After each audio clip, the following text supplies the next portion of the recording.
안녕하세요. 오늘의 데일리 뉴스레터에 오신 것을 환영합니다. 1. 일본은 범죄의 대가를 치렀다. 2. 대한민국이 떠오르고 있습니다. 3. 영국의 뜻밖의 결정. 한번 진실을 알아봅시다. 이스라엘, 일본을 전범으로 인식을 확실히 하고 있는 나라입니다.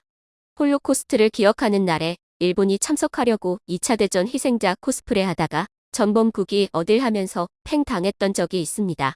독도도 한국 땅으로 확실히 인식하는 나라입니다. 새마을 운동의 예시가 된 나라이기도 합니다. 한국, 유대인의 나라 이스라엘과 손잡다. 말 그대로 국가 간에 장벽 없이 자유롭게 무역을 하겠다는 것인데요. 무역 흑자를 기록하면서 수출까지 규제한다고 협박하는 일본과는 어울리지 않는 단어네요. 세계에서 가장 똑똑한 민족, 유대인의 나라. 이스라엘은 여러모로 한국과 비슷한 점이 많습니다. 둘 다 좁아터진 땅 덩어리에서 주변국들의 침략들을 이겨내고 지금은 경제 강국으로 성장했으니까요. 대한민국 면적의 5분의 1, 인구수도 5분의 1밖에 되지 않는 이스라엘이지만 삼성전자, 애플, 구글, 페이스북 등 글로벌 기업들이 R&D 센터를 짓고 인력 확보에 총력을 기울이는 곳. 아직까지도 이란, 시리아 등과 전쟁을 치르고 있음에도 불구하고 1인당 GDP는 5천만 원으로 일본보다 160만 원 더 높고 한국보다 1,200만 원 이상 높은 곳. 폭발적인 성장 잠재력을 지닌 6천 개 이상의 스타트업 기업들이 존재하는 곳이 바로 이스라엘이고 미국 나스닥에 상장된 해외 기업들 중 중국 다음으로 두 번째로 많은 기업들이 이스라엘 국적입니다. 어제 한국이 이스라엘과 FTA를 타결한 최초의 아시아 국가가 되었습니다. 여기 산업통상자원부의 자료를 보시면 지난 2016년 5월 24일 예루살렘에서 한국과 이스라엘이 FTA 협상을 개시하기로 합의하였고 약 3년 만에 최종 타결한 것이죠. 이제 한국과 이스라엘은 FTA의 뜻대로 자유롭게 무역을 하게 됩니다. 한국과 이스라엘의 무역 상황을 보면요. 이스라엘 전체 수출에 한국이 차지하는 비중은 2.3%, 한국산 수입 비중도 1.8%로 상당히 작죠. 하지만 이번 FTA로 한국과의 무역 규모가 대폭 증가할 예정입니다. 지난해 한국이 이스라엘에 수출한 제품들 중 50%가 자동차이었습니다. 2위가 합성수지로 7.1%, 3위 영상기기 4.7%, 4위 자동차 부품 2.4%, 5위 건설 광산기계 2.2%. 이스라엘에서 7%의 관세가 부과되었던 한국산 자동차는 이제 완전히 텍스프리가 됩니다. 이스라엘에서 현대 기아차의 가격이 바로 7% 저렴해진다는 것이죠. 이스라엘 자동차 시장을 보면 한국의 현대가 1위, 토요타 2위, 3위가 기아 자동차입니다. 정말 자랑스럽죠. 한국산 자동차에 부과되던 7% 관세가 사라지게 되면 같은 품질의 자동차들이 7% 저렴해지기 때문에 이스라엘에서 현대 기아차가 일본 차들과의 격차를 더욱 벌리고 확고한 1위를 이어나갈 것이 예상되네요. 한국의 민간 품목인 쌀, 고추, 마늘 등의 일부 채소류와 유가공품, 유제품 등은 기존 관세를 유지하고 이스라엘의 관심 품목인 자몽, 의료기기, 복합비료 등은 수년에 걸쳐 관세가 폐지되지만 전체 수출의 97.5% 해당하는 품목의 관세가 FTA 발효 즉시 바로 0%로 없어집니다. 사실 이스라엘에 얼마나 수출하고 있는지 보다는 한국이 수입하고 있는 이스라엘 제품들에 우리는 특히 주목해야 합니다. 한국이 이스라엘로부터 가장 많이 수입하고 있는 것이 반도체용 장비, 그 다음이 전자응용기기, 계측 제어 분석기, 무선통신기기, 반도체들입니다. 이스라엘이 반도체 소재 및 부품 산업에서 세계적인 수준의 기술력을 보유하고 있다는 점을 고려한다면 삼성과 SK하이닉스가 이번 FTA를 계기로 이스라엘 기업들과 협력 아래 반도체 소재 및 부품 공장을 대규모 신설하여 일본의 의존도를 대폭 낮출 수 있는 기회가 열린 것이죠. 여한구 산업통상자원부 교섭실장도 이번 FTA가 한국이 이스라엘에 완성차 등을 수출하고 이스라엘로부터 하이테크 장비나 반도체 소재 등을 수입하면 상호보완적 교역이 이뤄질 것이라 전했습니다. 하지만 여기 보시면 아시겠지만 지난해 한국의 이스라엘 수출은 14.5억 달러, 수입은 12.7억 달러로 다른 국가들에 비해 규모가 매우 작습니다. 따라서 단순하게 양 국가 간의 무역 규모만 놓고 본다면 이번 한국-이스라엘 FTA가 한국 경제에 미치는 영향이 미미할 수 있습니다. 그러나 우선적으로 일본의 의존도가 높았던 반도체 장비 및 소재 분야에서 이스라엘이 세계적인 수준의 기술력을 갖췄다는 점. 이번 FTA는 단순히 관세를 낮추는 것이 아니라 한국의 유통 문화 콘텐츠를 추가로 개방하고 한류 콘텐츠들의 저작권 보호를 위한 제도적 장치가 마련된다는 점. 투자 환경이 개선되어 한국 기업들이 높은 성장 잠재력을 지닌 이스라엘 스타트업들에 더욱 쉽게 투자가 가능해졌다는 점 등을 종합적으로 고려한다면 한국 경제에 막대한 이득을 안겨준 FTA로 기록되어야 합니다.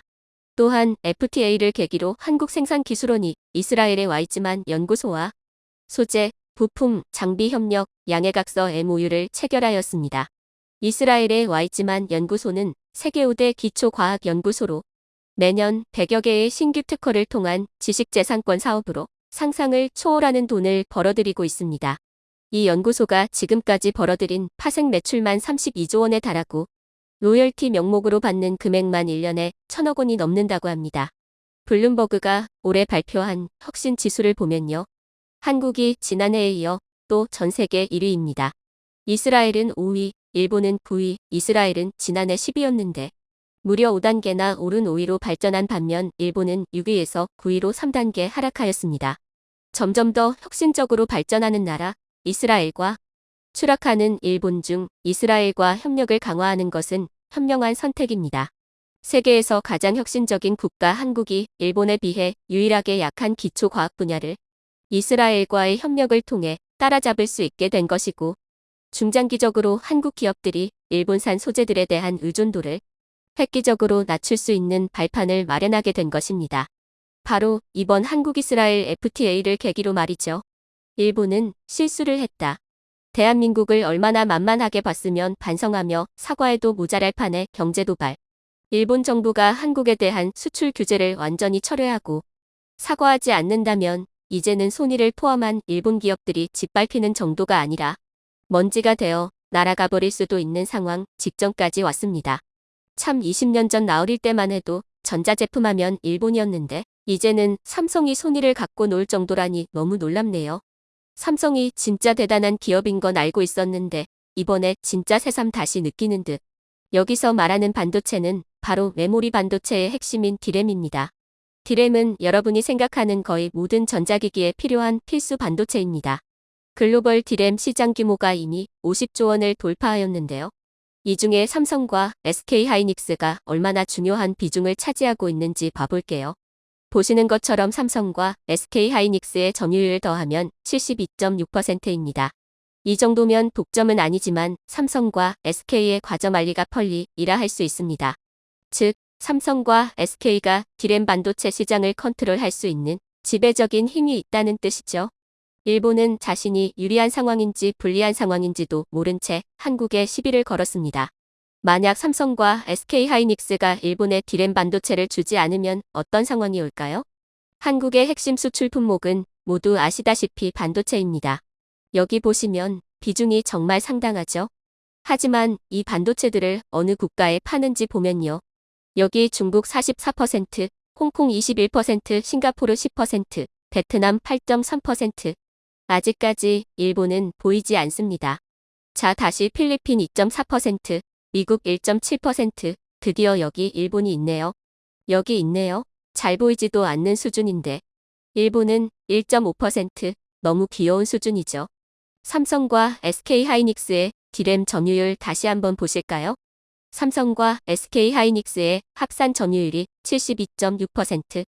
삼성과 SK 입장에서는 일본 기업들의 디램을 전혀 주지 않아도 큰 타격이 없는 반면 일본 기업들은 너무나도 절실한 상황일 수밖에 없습니다. 한국에서 반도체를 공급을 받지 못하면 3위인 마이크론 그룹으로부터 공수해와야 하는데요. 이것도 불가능에 가깝습니다. 이재용 부회장이 직접 설명해 드리겠습니다. 그 어느 국회의원들보다 반도체 분야를 꿰뚫고 있겠죠. 마이크론사 제품은 소니의 테스트도 통과하지 못했고 한국의 반도체 수출을 제한하면 일본 전자산업에 타격을 줄 수 있다. 앞으로 수개월에 걸쳐 마이크론사의 부품들이 소니의 테스트를 통과했다고 삼성과 SK하이닉스의 개발 속도 및 공급 규모에 절대 못 따라오고 있죠. 불가능합니다. 올해 삼성전자는 10나노급 3세대 D램을 세계 최초로 개발하였고요. 경쟁사 대비 1년 이상을 앞선 경쟁력을 확보하였습니다. 애초부터 R&D에 투자하는 규모가 다른 데다가 글로벌 D램 반도체 생산 라인에서도 삼성과 SK하이닉스가 압도적입니다. 일본은 한국의 반도체를 결코 따라올 수 없습니다. 한국이 일본 반도체 수출을 규제하게 되면 일본 대기업들 중에서 가장 큰 타격이 예상되는 회사가 바로 소니와 닌텐도입니다. 이 두 회사는 모두 삼성전자로부터 공급받는 메모리 반도체에 대한 의존도가 높기 때문인데요. 특히 소니는 최악의 경우 회사를 쪼개서 해외 기업들에 매각해야 할 수도 있습니다. 도시바가 메모리 반도체 사업부를 SK하이닉스가 포함된 컨소시엄에 매각한 것처럼 자, 여기서 이런 질문 하시는 분 계실 거예요.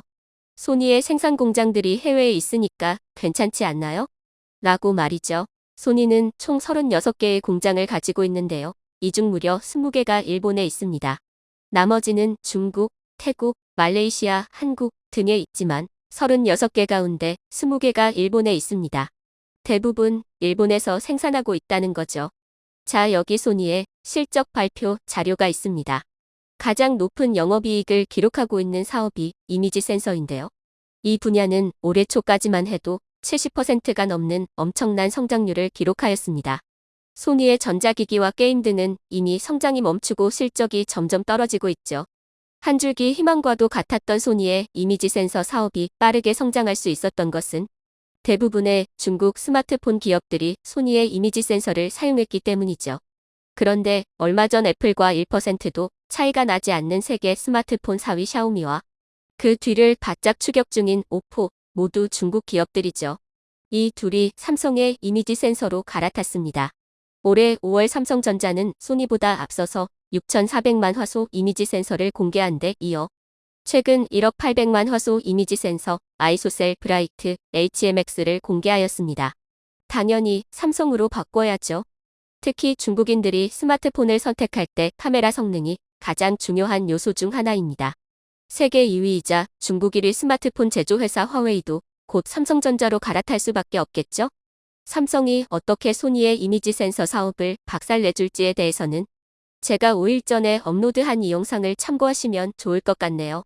한국과 일본의 무역 전쟁이 장기화되고 양국의 수출 규제 수위가 점차 강화된다면 소니는 제가 앞서 언급한 것처럼 회사를 쪼개서 해외 자본에 매각해야 하는 상황까지 소니의 핵심 사업인 이미지 센서와 전자기기가 박살나면 기껏해야 게임, 네트워크 서비스, 소니 뮤직, 금융 서비스 정도가 남습니다. 소니 픽처스는 영화 배급 등의 사업으로 분기마다 2조 원에 가까운 매출액을 기록하고 있지만 영업이익은 40억 원? 별로 도움이 안 되는 사업이죠. 소니의 심장에 비수가 꽂히기 일보 직전인 상황입니다. 소니는 도요타, 소프트뱅크, NTT에 이어 일본에서 네 번째로 큰 회사이고요. 기업 가치는 74조 원. 소니에 이어 두 번째로 심각한 타격이 예상되는 닌텐도의 기업 가치는 48조 원. 여기에다가 두 회사들의 다른 부품들을 납품하는 수많은 협력사들까지 도미노식으로 무너질 수 있습니다. 이 정도면 이번 한일 무역 전쟁에서 한국이 유리해진 정도가 아니라 일본이 일본 기업들이 살기 위해서라도 무릎 꿇고 빌어야 하는 상황이죠. 마지막으로 최재성 더불어민주당 일본 특위 위원장님과 김민석 부위원장님의 지소미아 관련 사이다 발언과 함께 영상 마무리하도록 하겠습니다. 전쟁하겠다는 나라와 군사 정보를 교류한다는 건 말도 안 된다. 일본은 한국을 전략물자 통제가 불안한 신뢰할 수 없는 국가로 간주해놓고 그것보다 더 높은 차원의 정보보호협정을 연장한다는 건 논리적으로 맞지 않다. 일본은 피폭 국가이기 이전의 2차 대전 전범 국가다. 이에 쿼드 동맹국들은 난처해진 입장을 숨기지 않고 있습니다. 러시아가 우크라이나를 점령하는 것과 다르게 중국이 대만을 점령하는 것은 미국에게 직접적인 안보 위협을 주기 때문이고 이런 중국을 막기 위해 일본 업체들이 자국에서 많은 부품을 조달하며 인도 현지 일자리를 창출하지 않는 것에 비해 한국 자동차 업체들이 인도의 마음을 얻을 수 있었던 이유입니다. 일본이 수십 년간 노력한 쿼드 동맹이 무용지물이 될 상황에 놓였습니다.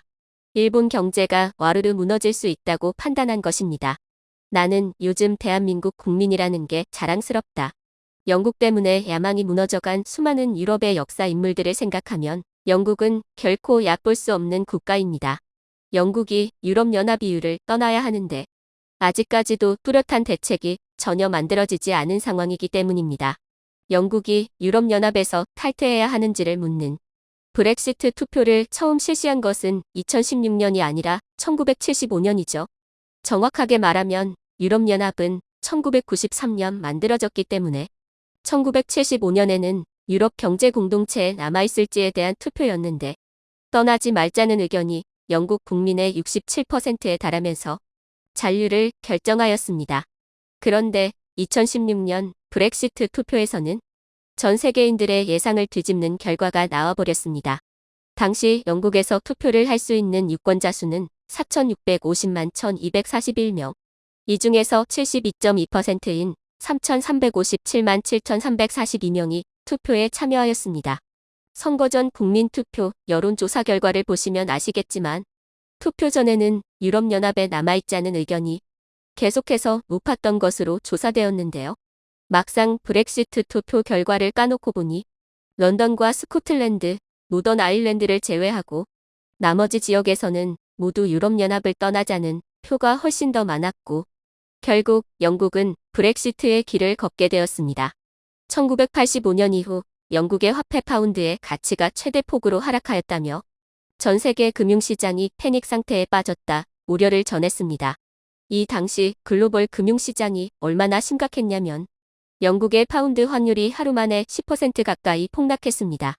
환율 투자를 한 번이라도 해보신 분들은 환율 10% 변동이 얼마나 거대한 변화인지 아실 겁니다. FX 마진 환율에 투자할 때는 한국 기준 보통 레버리지가 곱하기 10으로 됩니다. 쉽게 말해서 1억을 투자해서 10%만 상승해도 곱하기 10이 되어 잔고가 2억이 되는 것이고 반대로 10%만 떨어져도 1억 모두를 날리게 되는 것이죠. 2016년 2월 23일 브렉시트 투표 결과가 발표되기 전 영국 파운드 환율이 오를 것이라 베팅한 사람들은 투자금 전부를 날렸겠죠. 주식시장도 대폭락이 있었습니다. 미국의 다우, 나스닥, S&P가 하루 만에 3에서 4%대로 하락했고 영국 증시는 한때 11% 넘게 추락하기도 하였는데요. 브렉시트 결정 후 하루 만에 전 세계 주식시장에서 2,450조 원이 증발되어 버렸습니다.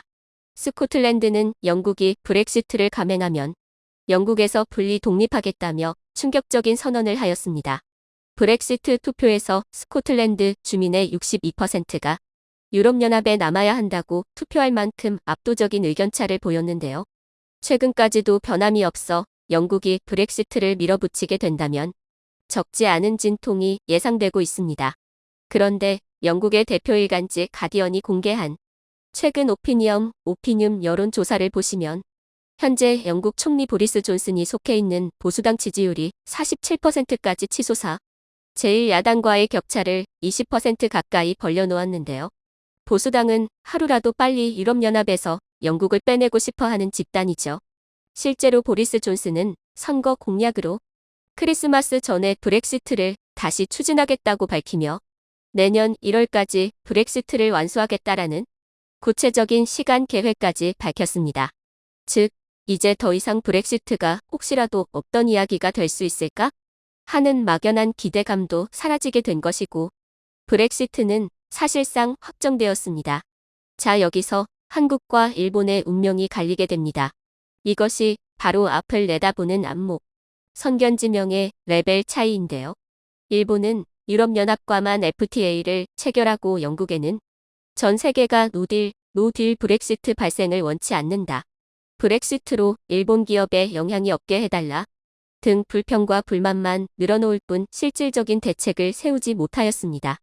대신에 영국을 포기해버린 듯한 움직임을 보이고 있는데요.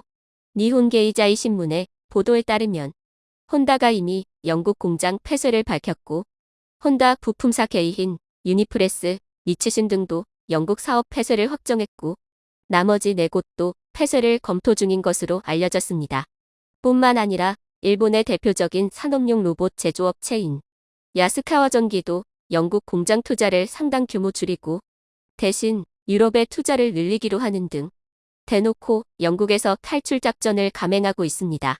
영국에서 일본 기업들에 대한 이미지도 예상보다 좋지 못했습니다.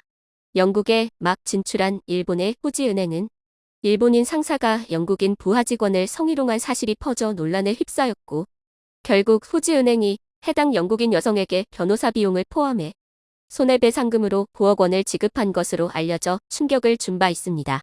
이외에도 수차례의 인종차별, 성차별, 부당대우 소송건에 일본 기업들이 휘말린 바 있는데요. 영국이 브렉시트 투표를 하자마자 영국 정부에 브렉시트로 일본 기업에 피해를 주면 철수할 것이라 경고장을 날리기까지 하였고 현재 영국에 진출한 일본 기업들의 추이를 보시면 닛산, 혼다, 토요타만 벌써 12,700명의 영국인을 고용했고 후지스, 암, 캐논 그리고 미쓰비시 어프 등의 일본 은행들까지 합산하면 고용 인원이 4만 명이 넘습니다. 이들이 모두 빠져나가면 여기서 일하던 영국인들은 실직자가 되고 그렇지 않아도 브렉시트로 골머리를 썩고 있는 영국 입장에서는 정말 제대로 뚜껑이 열릴 만한 일이죠. 반면 한국은 일본과는 상반되는 움직임을 보여주고 있습니다. 영국이 유럽연합에서 빠져나오면 기업들을 영국에서 철수시키는 극단적이고도 후진국스러운 대처를 하는 것이 아니라 발빠르게 영국과 협력 수준을 대폭 강화해 나가고 있습니다. 특히 한국이 아시아 최초로 영국과 FTA를 체결하면서 전 세계의 극찬과 부러움을 한몸에 받고 있습니다. 영국의 GDP는 3,400조 원으로 유럽에서는 독일 다음으로 막강한 국가인데요. 한국이 영국과 FTA를 아시아 최초로 성공하면서 자동차와 부품 등의 주력 수출 품목들을 무관세로 영국에 수출할 수 있게 되었습니다. 이것이 정말 대박이라 불릴 수 있는 것은 영국이 노딜 브렉시트, 즉 영국과 유럽연합이 아무런 합의를 하지 못한 채 영국이 유럽연합을 떠나는 최악의 경우에도 한국은 여전히 영국에 관세 없이 수출할 수 있기 때문이죠. 이뿐만이 아니라 내년 말까지 한국이 유럽연합과 체결한 FTA보다 강력한 수준의 협정으로 업그레이드할 수 있도록 합의하였고 미래유망 산업인 AI, 빅데이터, 미래차, 바이오, 시스템 반도체 등의 분야에서도 협력을 적극적으로 확대하기로 하였습니다. 세계에서 가장 공신력 있는 대학교 평가 기관인 QS탑 유니버서티즈에 따르면 세계 대학 순위 탑10 안에 영국 대학은 옥스퍼드, 캠브리지, UCL, 임페리얼 컬리지 런던 등 4개나 포함되었습니다.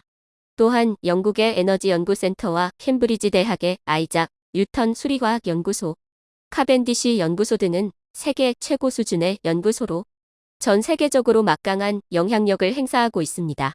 이들과 아시아 최초로 한국이 협력 관계를 대폭 강화한다는 것은 엄청난 기회인 것이죠. 영국과 FTA를 체결하지 못한 국가들의 경우 자동차의 10%의 관세가 자동차 부품에는 4.5%의 관세가 부과되기 때문에 한국의 현대기아차가 영국에서 반사이익을 보며 점유율을 확대할 완벽한 기회입니다. 영국은 현재 여러분이 생각하신 것보다 한국에 대해서 매우 높은 관심을 가지고 있습니다. 조만간 치러질 영국의 조기 총선에서 한국의 초고속 인터넷 서비스가 핵심 이슈로 부각되고 있으니 어느 정도인지 짐작이 가시죠. 영국의 대표 언론사인 익스프레스의 보도에 따르면 영국 노동당의 제러미 코빈 대표는 한국을 벤치마킹하여 초고속 인터넷 서비스를 영국 전역에 무료로 제공하겠다는 파격적인 공약을 내걸었습니다. 예비 내각의 존 맥도넬 재무장관은 영국의 초고속 인터넷 보급률은 8%밖에 되지 않지만 한국은 98%에 달한다며 한국의 정부가 주도하여 투자를 실시해 믿을 수 없을 정도의 인프라를 구축한 점을 이 비담도로 극찬하였습니다. 영국에서 아웃되고 있는 일본과는 반대로 한국이 이렇게 영국과의 관계를 급속도로 발전시켜 나가면서 최근 한국 기업들이 영국에서 대박 행진을 이어나가고 있습니다. SK건설은 영국의 실버타운 터널 프로젝트에 참여하게 되었는데요. 서유럽 지역의 인프라 민관 협력 사업을 따낸 것은 국내 최초의 케이스입니다.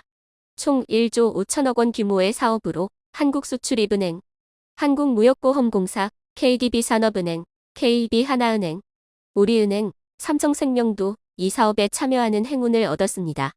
그리고 최근 한화 에어로스페이스가 영국의 롤스로이스로부터 1조 2천억 원 규모의 수주 잭팟을 터뜨렸는데요. 롤스로이스의 매튜 총괄부 사장은 롤스로이스의 엔진 부품을 공급하는 기업은 전 세계에 700개 이상이지만 한국의 한화 에어로스페이스는 그중 상위 10개 회사라며 최고의 파트너라 극찬하였습니다. 영국인들의 한국차 사랑도 빼놓을 수 없죠. 가장 최근 자료를 보시면 영국에서 현대와 기아차의 합산 점유율은 8.97%로 포드 9.47%에 이어 2위를 기록 중입니다. 토요타, 폭스바겐, 닛산 등을 한참 앞지르고 있죠. 영국 BBC의 유명 자동차 미디어 도끼어 매거진은 지난해 한국의 현대차를 올해의 자동차 제조사로 선정하며 현대차의 i30N을 타보고는 모든 게 좋습니다. 골프 GT보다 훌륭하다. 라는 극찬까지 하였습니다. 영국의 브렉시트 소식을 듣고 영국을 포기해버리는 일본과 위기를 기회로 만들고 있는 한국의 미래는 앞으로 더 극명하게 갈릴 것이 분명해 보이네요. 의사결정이 느려 터지기로 유명한 일본은 저렇게 배신 때리고 튈 때는 정말 빛의 속도로 도망가는구나. 영상이 도움이 되셨다면 구독과 좋아요 부탁드리며 오늘도 감사합니다. 최고로 멋진 하루 보내시길 바랄게요.